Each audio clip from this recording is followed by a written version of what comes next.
Hello everyone, I am Katrina. And I'm Dr. Liana. And we are A Space for Change.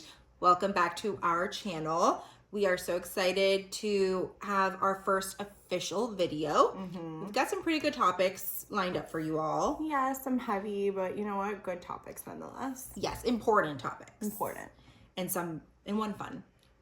Yes, well, fun for us at least. Yeah, we'll get into that later on. So let's get into it. Let's. How are you feeling? Anxious.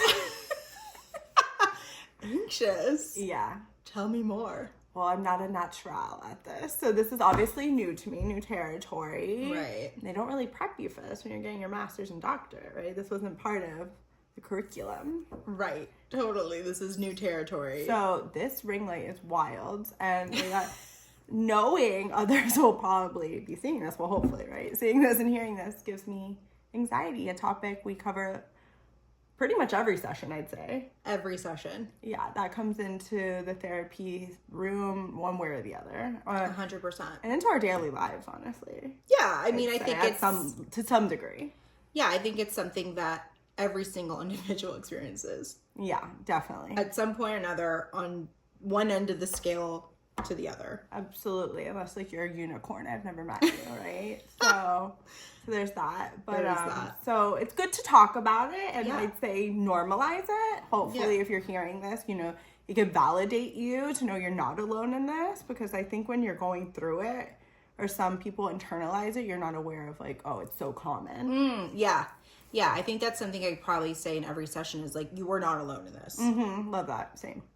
Because whether it's someone like a client of mine that's, let's say, early 20s, just navigating career, or you seeing moms navigating motherhood, Which brings tons of anxiety.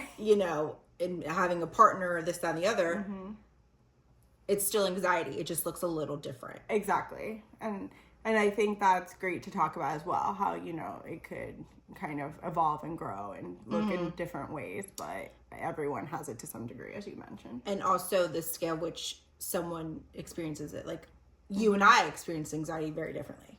Absolutely. And the way we cope with it, which we'll get to that. 100%. It's definitely different for every single person. Yeah. I laugh because I think my anxiety gives her anxiety. Well, maybe that's a good segue. Let's talk about coping mechanisms and what we try to bring into the room. Definitely. Well, into the room, you're talking about us individually, or you mean the room like with our clients? Whichever. Like, what do you mean? Whichever. Start. Do you want to talk about us first? Sure, we could do that. Okay, transparency is key. So let's be transparent exactly. and talk about ourselves. Yeah, I love being transparent with my clients when it's beneficial to them, right? Yeah, of course. And the lesson is learned. Yes.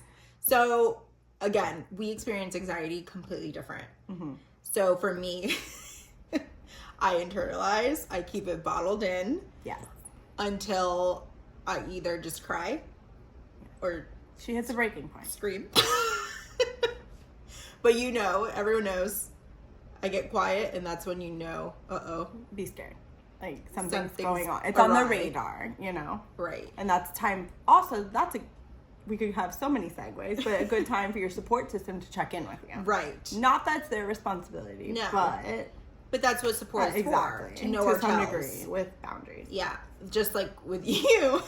Tell everyone how you experience anxiety. I love to chat about it. Like, I'll chat your ear off. I love talking about it. Venting. For me, it's the way I process it. And that really works for me.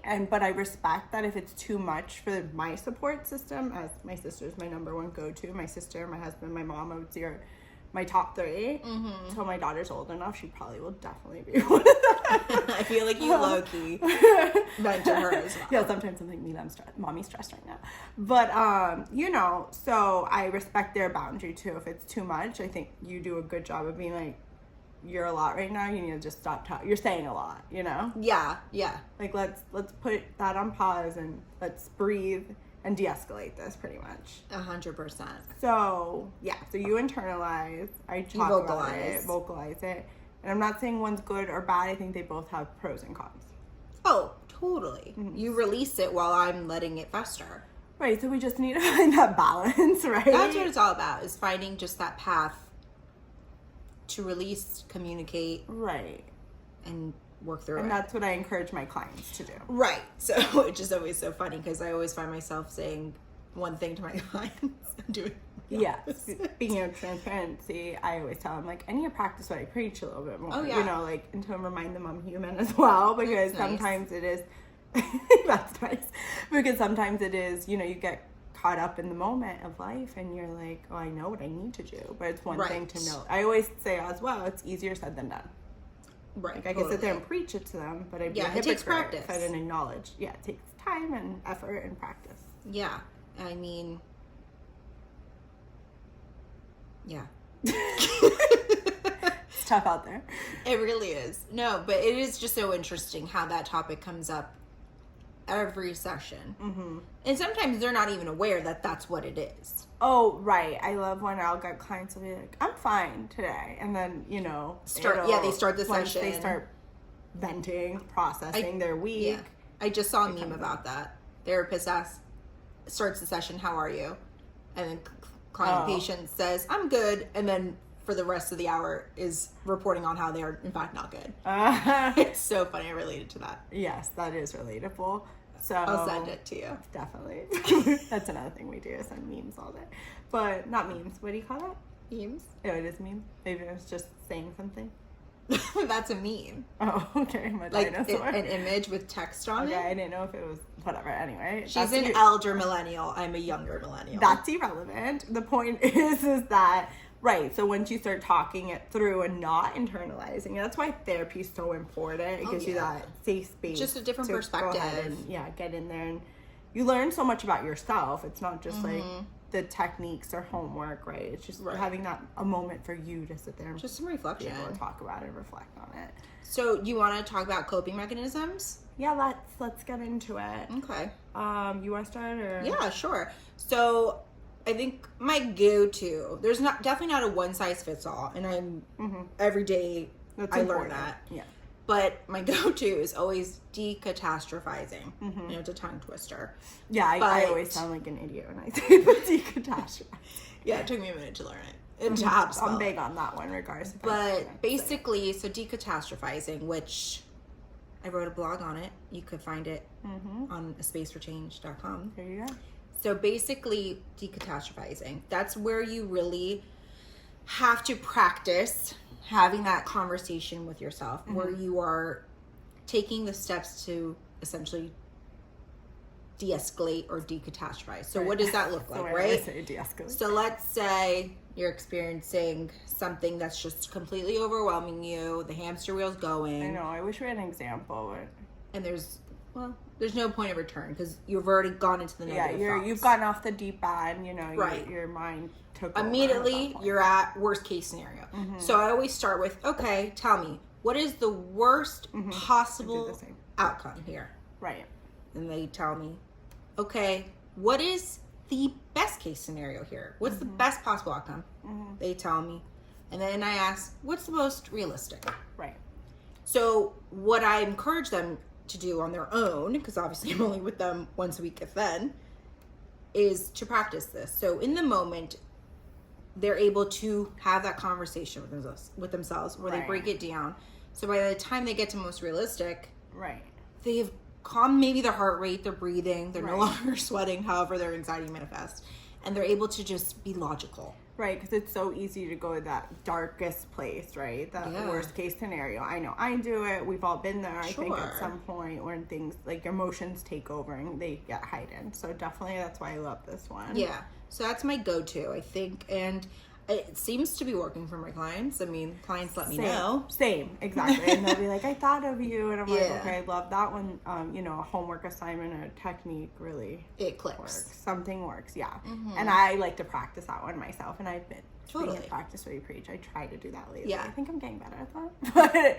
But she's like, now. I don't know. What are some of your coping mechanisms? So other than that, I've been recently practicing it personally, and I'm big on doing that with my clients as well, and just processing and talking about, like we mentioned, I like sometimes, like, it might be something like with my moms especially, or me, that you know, you have so much going on up here, and this doesn't have to just be for moms. Everyone has a lot going on. So like, you know, there's so much here, put pen to paper. Oh yeah. And let's make a list. And then let's get it and out. That doesn't work for everyone, but if it's a fit, it's a fit. Like, I'm a big list girl. And then some clients, it's work for them too, like, and I, you know, encourage them, and they can't sleep, like the anxiety or all the thoughts racing keeps them up at night, and they'll be up like at, let's say, 3 a.m. and I'm like, just put it in your notes on your phone. Right, get it out. Most people sleep with their phone charging close to them. Like, get it out, revisit in the morning, but put it on your notes, and, you know, see how that works for you when you could revisit that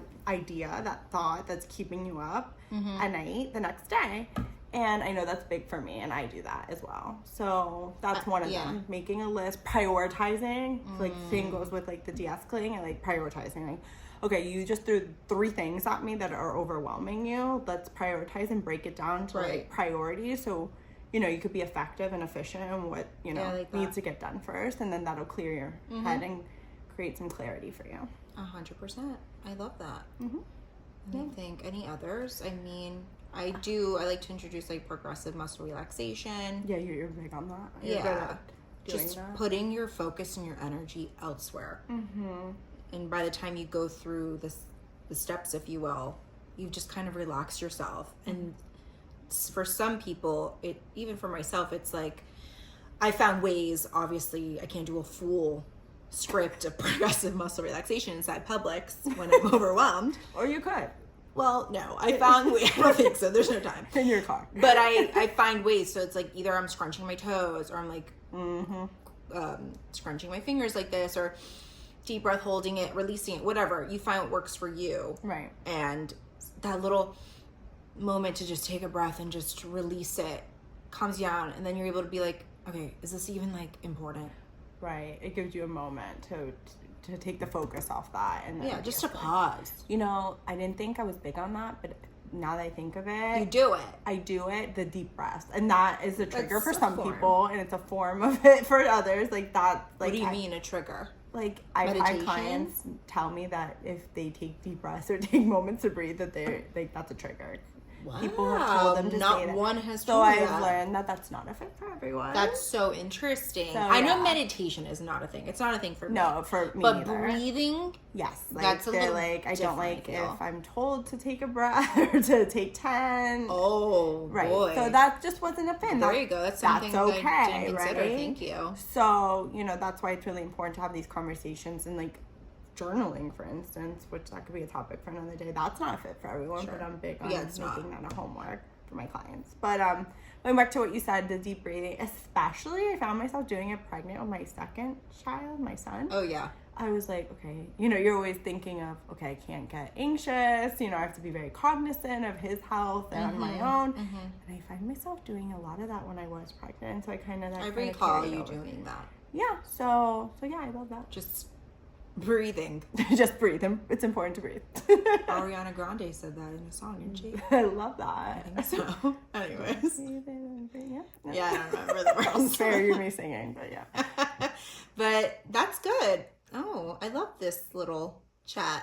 Yeah, a little nugget of information. But another one is just your support system, I think, which we kind of said how you do that for me. Like a lot of, you know, tapping into that. Like sometimes that's what you need to go ahead. Reel it in. Circling it back to that. Yeah, like to reel it in, because they could be the voice of reason, as my sister is for me. Sometimes when you like, de-escalating. Like, yeah, that's something I've learned, that with anxious people, you sometimes, depending on what they're exhibiting, you need to kind of tell them stop. And I know you've done that for me before. Definitely. But, you know, especially someone, say, is reaching the level of like a panic attack. Right. They need someone to sit in front of them. It's ground. Get on their level and say stop. Right. You know, take a breath, breathe with me, or talk through, or what you're feeling. You know, there's so many different methods you can do, but and remind support them, system. like you're here. Like, yeah, you were here. Touch the ground. Let's touch something. Yeah. Sit on your hands. That's a big one. Yeah, that is a big one that you do. I know that you like that one. So yeah. So there's many anxiety. things. Yeah, and there's so many ways to find a fit of what works for you, because obviously there's so many different personalities. Yeah, trial and error. Right. So it's just about figuring it out. And, if you need that help, it's okay to find a therapist. There's so many out there. Yeah. And, see if they could talk these things through. Because obviously we're kind of rushing through it, right? Like, obviously, if in a session we'll talk more to your needs. Process. It could take 5 sessions to really get to what works. Right. So this is just highlighting it. But, just a little. There's resources. Just a little tidbit. Yeah. And the more you know, the more it's easier to go ahead and be like, oh, right. I love this. This is working. Okay, so now I think is a good time to shift the conversation to a heavy topic, the loss of Liam Payne, former One Direction band member. Clearly, this is affecting not obviously just his friends and family, but the world in the sense of, like, he had a lot of fans. Right. And even for me, like, I was a little older, wasn't, I wouldn't say a fan. I mean, I like their songs, but a fan. But, it's kind of consuming because it's so horrific, the tragedy that it is.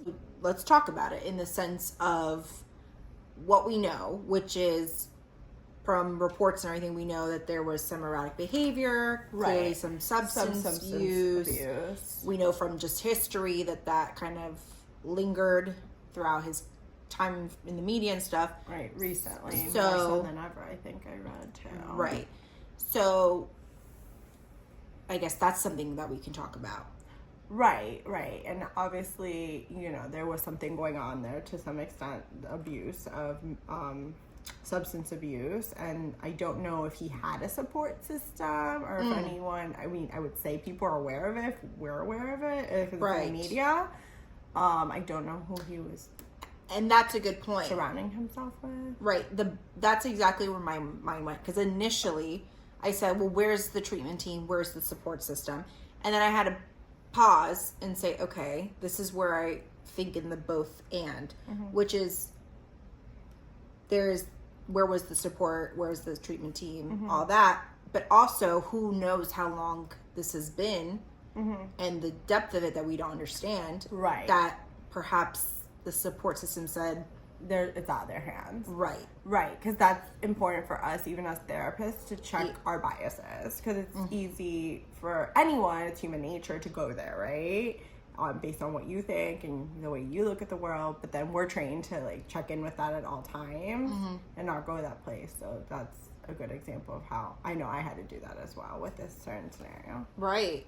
Because you're like, it's easy for you to be like, well, where are the people? Like, he has all the means to do so. Right. Also, that's not anyone's responsibility, but not at all. But was he open to that? We don't know. There's so much unknown. Like, we don't know this person. And that's where it gets so tricky and how it's just so sad. Who knows how long this had happened, and then boom, it's in the media. I mean, it happened in Argentina, who's hours ahead of us. Right. And we find out, and it's like information overload. Right. And there's no... And based on what I've seen, they haven't been too respectful of the media. It went a little far. Exactly. What I've seen. And like what you mentioned, his son in it all. Right, that for me is the most devastating part. Obviously, I can't imagine, his son. I think I read he was 8. I'm not too sure. 7, 8. I can't imagine. Like, so everyone has to respect that this celebrity is a real human and has a real family. Exactly. And that's a little boy that just lost his daddy, famous or not. That doesn't take away from that. So important to recognize because people are so quick, certain outlets, to just throw it all out there. I know there was like images of his body and the 911 calls. Like, is that necessary? Right. Like, there needs to be a boundary, like we're so big on, and level of respect for him and his family and loved ones. So we don't know if he had a treatment team. We don't know. Of course, this is all alleged information. What he himself put out on social media and what based on videos we've seen stuff where it appeared that was the case. It's all just very sad. Right, and it goes to highlight that clearly he was suffering from something, right? And also, like, he was in pain. And that's what we have to, acknowledge as well. Like, sure, substance abuse, but, like, why did he go to that place to rely on that, right? Yeah, and I guess it's just so interesting that here we are again. Or he suffers from addiction. Right, here we are again, a young person in the media from such a young age. I think he started initially when he was like 14. Yeah, the fact that he just started so young, it's like here we are again. We just talked about recently Aaron Carter and all these other celebrities that have kind of experienced the same thing. And it's like, what's going wrong here? Yeah, there's obviously it's a cry for help. Obviously, they need something, and something's going on. That's the only outlet they feel. Right. That's why mental health is so important, to not make a stigma, to talk about and normalize getting the resources they need, and mental health, therapy. If medication's needed, there's nothing wrong with that as well. If it's needed, not abused. To talk about these things, and we don't know if he could have been saved or not, or if, he was open to it or not. There's so much unknown. But just to touch upon the topic while respecting still the situation, that there is so much unknown, that mental health is a real thing, and also, addiction and substance abuse. Yes, and also just the idea of these celebrities are real people, and real people that aren't celebrities are experiencing things just the same. Right. And if anything, I hope that comes out of this is change for the better. Yeah, and the culture, the way we think about things, just 100%. Right. Ugh. Well, we just wanted to touch on it because it's happening. It's all over social media. And it's happening currently right now. It's all I see on social media. Yeah, and again, like, I was a fan, so it's just very prominent at the moment. Right, exactly. And I even find myself going to read about it. Like, I'm part of that. Like, I'm like, I need more. I'm like, but who am I to want more? Like, I don't need, I don't have the right. So, once again, checking in with yourself and say, okay. Right. They're right. When is enough enough? Exactly. So, yes. There it is. So, yes. So, my heart goes out to him and his loved ones. I just hope he's at peace. And that now his son will find such peace as well. Right. Okay, so now moving on to lighter in essence. Yes, let's take this. Entertainment TV. Yes, please. Tell me lies. Tell me lies. I mean, hello. Have you read the books? Have you seen the show? Season 2. This finale was mind-boggling. Talking about the first topic, anxiety. Oh man, heart was palpitating. You could even make light of it in that way. Like, wow, the show gave me some of that. Oh my goodness. Yeah. Well, not even just the finale. The penultimate episode had me just on pins and needles the entire time. Yeah, I mean, it's a lot going on. They did not disappoint, I'll tell you that. And I need season, what is it, 3, right? Yeah, we need it, and I need it now, So. I mean, listen, this show is so good. And yes, it's like dramatized, it's exaggerated, but I think it does a good job of like hitting marks of like what everyone has kind of felt at some point or time. Yeah, it's really relatable, and especially, I don't know if it's the nostalgia, the soundtrack, the clothes, but the fashion. Right, but along with the nostalgia, it's like you go back to that place of that being in that age in college, or if you didn't go to college, regardless, being that age. Yeah, just being in that era and just of your life and experiencing. Relatable to some degree, 1,000%. Yeah, just the toxicity that is Lucy and Steven. And then you look, it's funny because you look back on it when you're older. It's like you said, everyone's experienced to similar. You can relate, I think, to some character in the show. And you grow from that and you learn from that, obviously. And you're like, wow, if I would have known then. But that's part of growth and adulting. Yeah, and having those experiences that shape you who you are today. So let's talk about the finale, though. Which part? Should we go in order? Right. I'm trying to remember the beginning. I think it starts at the flashback. Or the flash forward. They pick up there. Well, I don't want to spoil it. But okay. This is coming out later. These are spoilers. If you haven't watched Tell Me Lies and you don't want us to ruin it for you, just stop. Hit pause. Because we're talking about it. When you've watched it, because it's a must watch. Yeah. Okay. So I think they start the wedding and Steven walks in on Lucy and this guy who even cares about his name with all due respect to the character. Rude. But okay, I know, it's true. He's irrelevant. But regardless, right. So there's, speaking of toxicity, there's that. Because they're playing games with one another. That's at someone else's expense as well. If they're putting everyone's expense.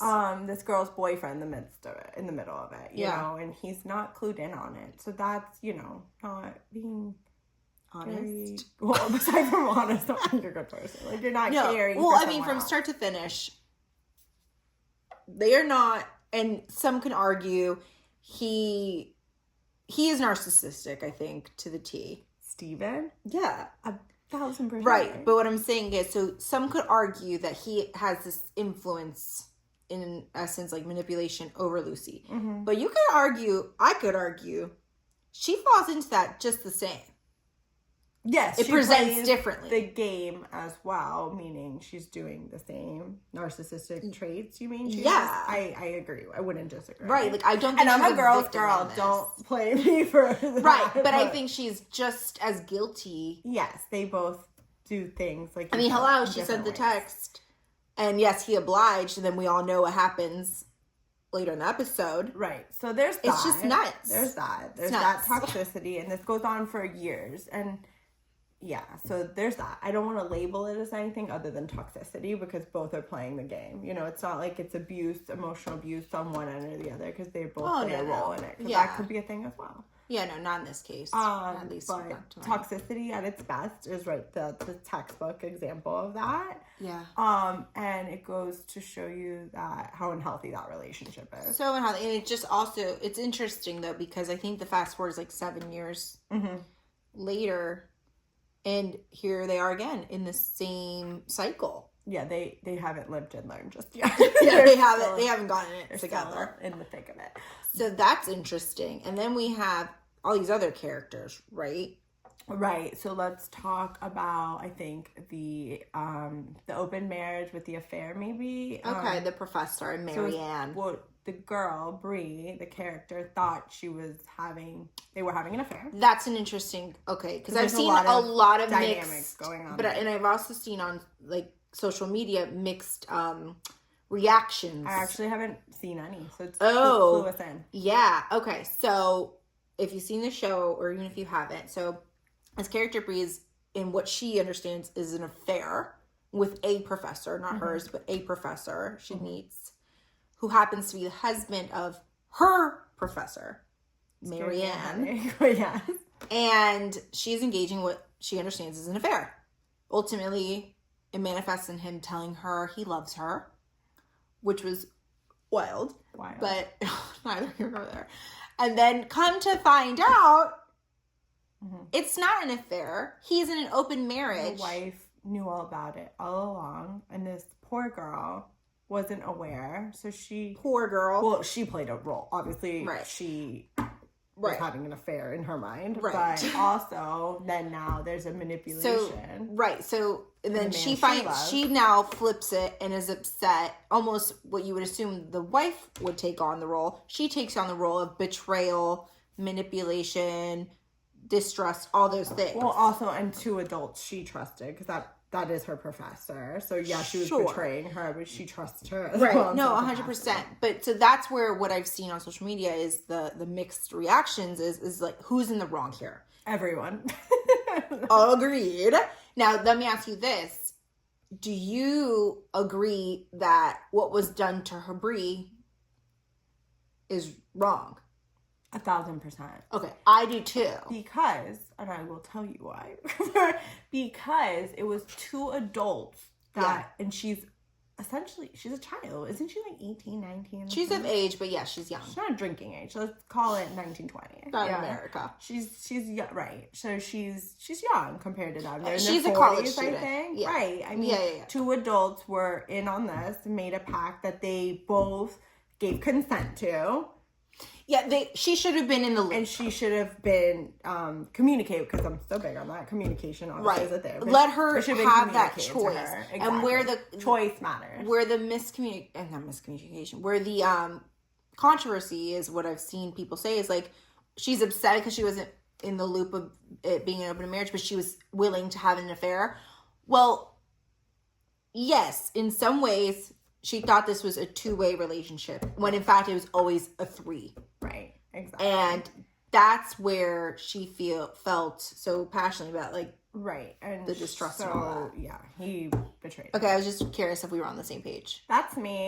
That, America can have different Everyone got their opinion. But course. I was curious because I've seen that and people were like, Well, oh, who cares? And I'm like, well, I get it. Right. I mean, I don't condone, Do I think it's all wrong? Or not. She thought it was an affair either, but yeah. However, yikes. Right. Yikes. Right. But, and also, No one won there. No one won there. the role shift of when he says to her, like, you want me to talk to you like an adult.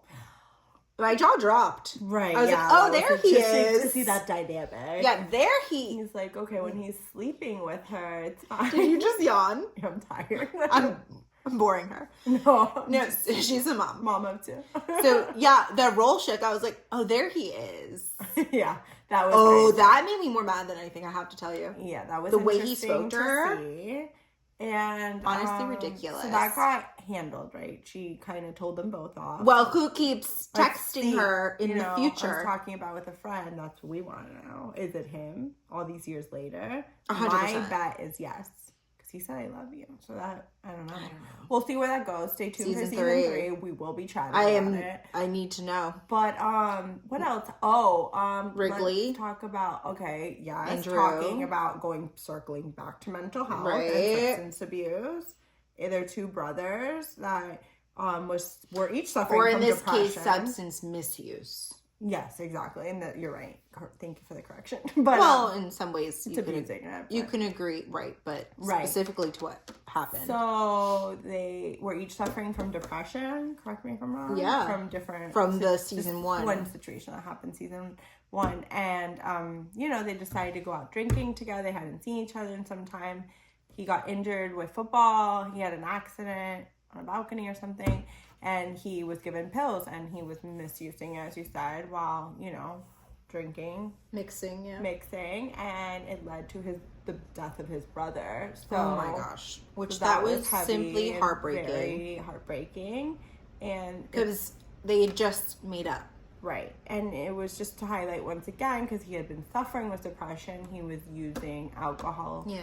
And partying as, and it kind of goes the back way he coped to with it. like placing blame, and that we see how he was affected all those years later. And it's interesting that now we know, he blames himself because he provided the medication. Right, exactly. That essentially he took responsibility for that. Wow. Even though, of course, his brother made the decision. Exactly, he was a willing participant. But I mean, which is horrific. If you're not watching the show, you're gonna be so confused. So watch the show. but we gave them a heads up, right? But definitely. So that's important. Once again, to seek the help if you're feeling that type of way. Though, if you're feeling like things are weighing heavily on you and it's consuming you, or you don't know how to cope with it, and the support system's not enough. Just talking about, because in the show he talks to his ex-girlfriend, which is his best friend Pippa. Yeah, love them. They're not dynamic. Yeah, love her role as a support system for her. Right. So, and he is for her. He's just not clued in on that. Right. So that's a whole other topic. Oh my goodness, the show's wild. The show, they need and that's why it's so good, because it has all these it covers different elements and has depth to it, and it just covers a lot. Right. So there's that. Well, Diana. Oh, Diana, the star. In that she bamboozled me. I didn't see it coming. Not at all. I was like, wait a minute. At first I was like, wait, what? And I was like, I was happy for him. Yeah. I was like, hell yeah. Oh, you only played him. You played me. You done well. Yeah. Round of applause. She got me. I was so proud of her. Right. I mean, with that being said, as a therapist, of course, I always wish you would be transparent, head on, direct about how she was feeling, have that power to be yes, I'm gonna break up with you, and this is why A, B, and C. In her mind, though, she was exuding her power in a different way. Right. And I acknowledge that, and she did take back her power and breaking from him. Yeah. But I just wanted her to have that moment. But you're right, that's my bias. You see, we talked about biases. You see. So, that's just how I would have preferred it, but it's fine. No, I hear you. No, for the show, actually, I preferred it the way when it was she done. was hugged her dad, she's like, "Hi, Daddy," or something. I was like, "Oh my gosh!" She's back.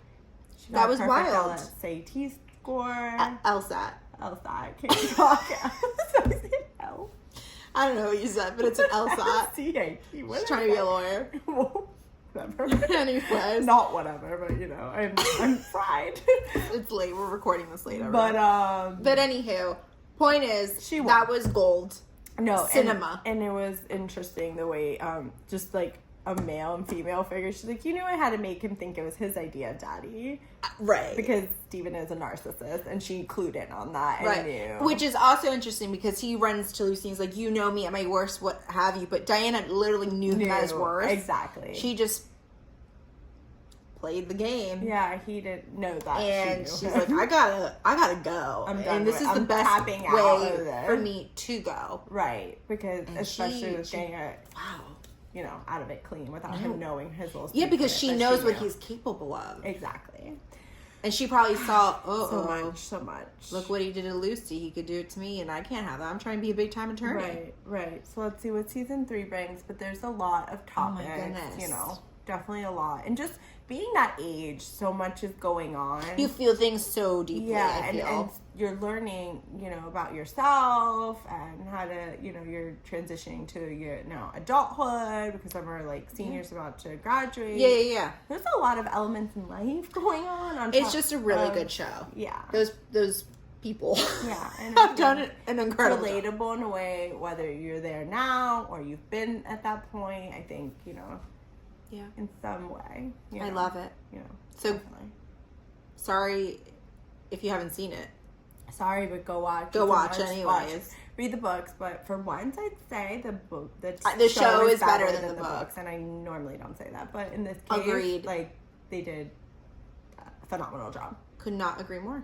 Okay, so go watch. We could cover it season 3. Until then, we'll probably be covering Housewives. This will change into a Tell Me Lies episode. A podcast. Recap. Or YouTube. You call it. But anywho, so this was fun. Yeah, I still am a little anxious, but I can't say I was it gonna wasn't fun. From beginning to now, how are you feeling? I'm going to de-escalate it, and I'm going to say the realistic thing is that it could have gone worse, right? Like, what's the worst that come out of this? Yeah, I Is it still agree. be on camera? It's our first time. Give us some grace. I'm going to give us the grace. Give us all the grace. But I think this was fun. You know what? I'm proud of, that's important. We'll end there on the high note. Okay, tell me. I'm proud of us.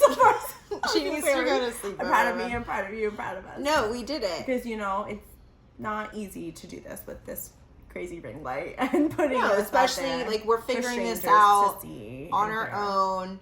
This is something we talked about for a Yeah. while, and here we are putting it into action. Mm-hmm. So, take the wins, and what you just said, I always tell my clients, like, give yourself grace. Be kind to yourself. Yes. So that's what I'm going to do. And we can only go up from here. We can only go up from here. So I'm going to go treat myself to some care and go watch some reality TV. Yeah, I think. So we could chat about it. OC is on tonight. Housewives of OC. So really? we'll be tuning into Bravo. All right. But again, I am Katrina. And I'm Dr. Liana. And we are A Space for Change. And we'll see you soon. See you soon. Bye.